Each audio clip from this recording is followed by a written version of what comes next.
ये कहानी है 18 अक्टूबर सन 2019 की। शुरू होती है ये शिवसर लेक से और ख़त्म होना है इसको जाकर रामा लेक पे। कहानी के 3 मरकज़ी किरदार, जेडी, उस्ताद और इनकी लाडो। अब ये लेक से लेक तक का सफ़र कैसा रहा आइए आपको दिखाते हैं। लेकिन उससे पहले अगर आप देखना चाहते हैं कि शिवसर लेक तक हम कैसे पहुँचे तो वीडियो का लिंक डिस्क्रिप्शन में दिया हुआ है। शिवसर लेक पे ख़राब मौसम और लाडो के ठंडे होने की बायस हमने वापसी का सफ़र इख्तियार किया। We made it back. Thanks to our Lado. Lado made it back. Lado थोड़ी सी घबरा गई थी। लाडो का असल में दिल नहीं था ना आने का वापस। इतनी खूबसूरत जगह से किसका दिल करता है वापस आने?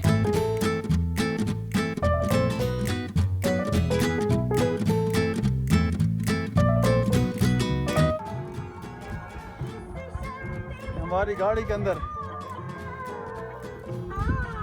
भाग भाग के घुस रही है।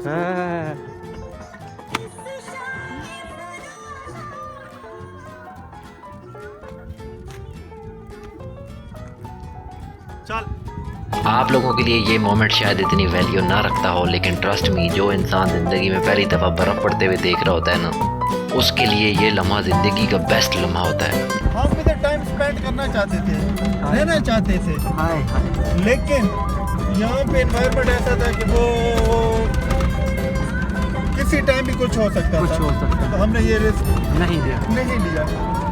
जिंदगी होगी तो जिंदगी के मजे लेंगे। जिंदगी होगी तो जिंदगी के मजे लेंगे, तो बयान कर सकेंगे कि हमें क्या मजा आया।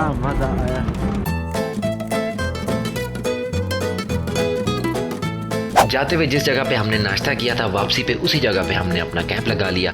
पास ही मौजूद होटल से रात को 350 रुपए का खाना खाया और इतना लजीज बकरे का गोश्त कि हमें लगने लगा कि या तो हमें बहुत ज्यादा कुत्तों वाली भूख लगी हुई है या ये बकरा नहीं है। सेंट्रली हीटेड सिस्टम हमने इंस्टॉल किया। क्या किया?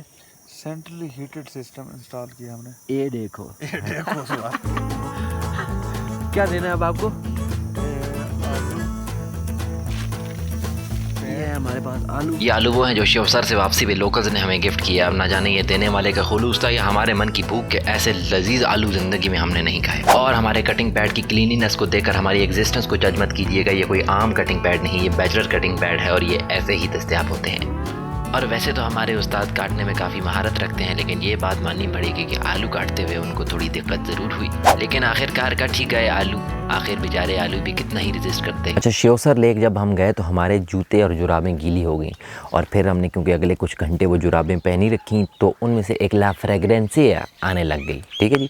अब जब हमने टेंट लगाया तो वो जुराबें मैंने टेंट की रस्सियों के साथ टांग दी कि मैंने कहा यार इनको कोई ठंडी हवा लगे, ये जो इनमें एक बैक्टीरिया कल्चर ने जन्म ले लिया, एक नई कायनात बनना शुरू होगी, ये ख़त्म हो, इसका कोई सदेबाब हो। लेकिन उस्ताद हमारे कहने लगे कि नहीं भाई, इन जुराबों को आपने अंदर ही रखना है। मैंने कहा क्यों? कहते हैं बाहर से कोई उठा के ले जाएगा। मैंने कहा कितना ही दूर जाएगा इन जुराबों को वो उठा के, मतलब सुबह उठेंगे तो कहीं मिल जाएगा हमें मदहोश पड़ा हुआ, हम अपनी जुराबें उठा लेंगे, बंदा छोड़ देंगे। उस्ताद ने बोला नहीं, जुराबें तो रखनी है तो अंदर ही रखनी है, रखनी जुराबें। लेकिन सुबह उठ के वो मुझे लॉजिक समझ आई कि उस्ताद क्यों जुराबें अंदर रखवा रहे थे, क्योंकि जुराबें अंदर रखने की वजह से टेंट में एक ऐसा माहौल बना कि रात को मैं पता ही नहीं चला कि यार ठंड कितनी थी भाई, बाहर तो बर्फ़ें जम गई थी।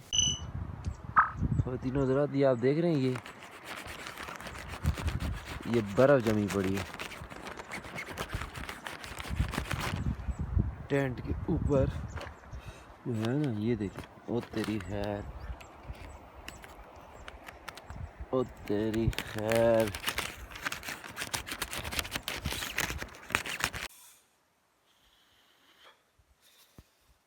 बर्फें जम गई हैं भाई, बर्फें। आज उठ भी हम सुबह 6 बजे गए। हमने कहा चलो अभी बस टेंट पैक करना है और भागेंगे यहाँ से। भागो भाई भागो, भागो यहाँ से। 6:15 बजे जवान उठे हैं। आखिरकार ये भी हो गया, हमने सर कर ही लिया। हमने सर कर लिया है। रामा, आज तो हम जाएंगे रामा।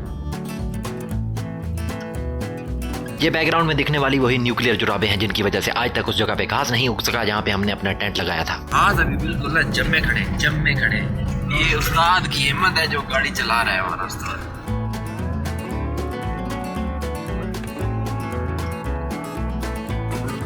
कसम खुदा की मेरे को गुस्सा आ गया, सीन मुंह सेड़ दूंगा। फिर स्टोर पहुंचकर उस्ताद ने शेव कराई और इस लड़के को बोला कि मुझे भी अपने जैसा खूबसूरत बना दो। तो उसने माजरत की कि भाई पहली बात तो ये कि अगर अल्लाह पाक की मर्जी इस काम में शामिल होती तो आपको ऊपर से ही खूबसूरत बना के भेजा जाता।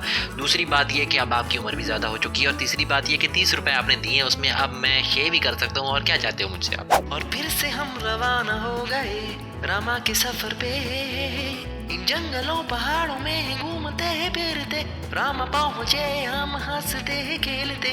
रामा पहुँच के पहला काम है किया, पेट पूजा का इंतजाम है किया, क्योंकि लेक को तो हम टच कर आएंगे, पहाड़ कोई भी हो हम चढ़ जाएंगे, लेकिन अगर हमको भूख लग गई हम रास्ते में बढ़ जाएंगे।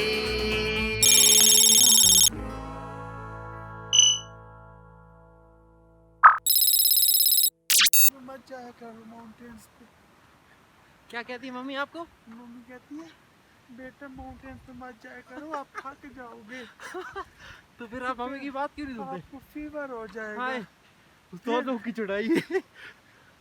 ख़वातीन और हज़रात, हम नाश्ता करने के बाद रामा झील की तरफ ट्रैकिंग पे रवाना हुए हैं, लेकिन आपको ये भी इतला देते चले कि बर्फबारी भी आहिस्ता आहिस्ता शुरू हो चुकी है और उसका यहाँ पर तो बहुत ज़्यादा बंदे का हाँ बाहर आता है, साथ चढ़ जाता है।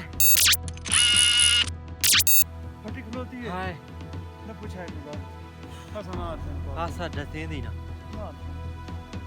हाँ ये मदे चावना ना पूछा सारे के हां फटी खलोते वाले रामा के थे, शिवसार के थे, ये चास चावनी है आप पूछा चास्ता बड़ी है पर रोल भी गए हम।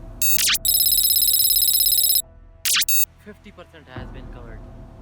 वाह वाह जी वाह, बिल्कुल हम लोग कर पे बैठे हैं नीचे, जोरों शोर से जो है ना रामा झील का पानी जा रहा है नीचे। हाँ ये ख़वातीन हज़रात, हम पहली छोटी झील पे पहुंच गए। छोटी दो सी झीलड़ी थी उक्का निक्की सी झीली थी, यहाँ पे हम पहुंच गए। और वो देखिए वो जो रास्ता है ना जहाँ उसके उसकी दूसरी तरफ रामा की मेन झील है। और ये देखें ये पहाड़ देखें यहाँ, ओहो ये ख़वातीन और हज़रात कुदरत के नज़ारे देखें। ऑल ऑफ सडन पानी निकलना शुरू हो जाता है पहाड़ में से और नीचे अच्छा खासा जो नाला हम आपको दिखा रहे थे ये सारा पानी यहाँ से निकल रहा है बीच पहाड़ में से, ठीक है। और ये देखें आप, हाँ हाँ नागा पर्वत अपना मुंह दिखाई करेगा। हम अल्लाह मियाँ से दुआ करते हैं कि बादल छट जाए ताकि हम नांगा पर्वत की एक दफ़ा ज़ियारत कर लें। अस्सलाम वालेकुम।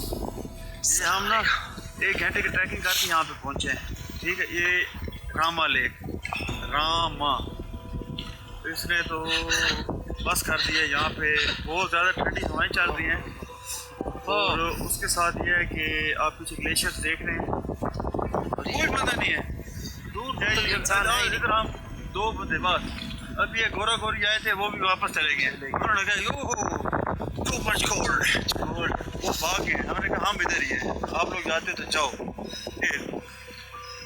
अभी बादल है, वो ग्लेशियर पिछले आप बहुत क्लियर नजर आता है, तरफ से ग्लेशियर है और रामा और ये वो रामा हमारे का पोशी आना शुरू हो चुकी है। नांगा पर्वत उस्ताद असल में नशे में हो चुका है इस वक्त।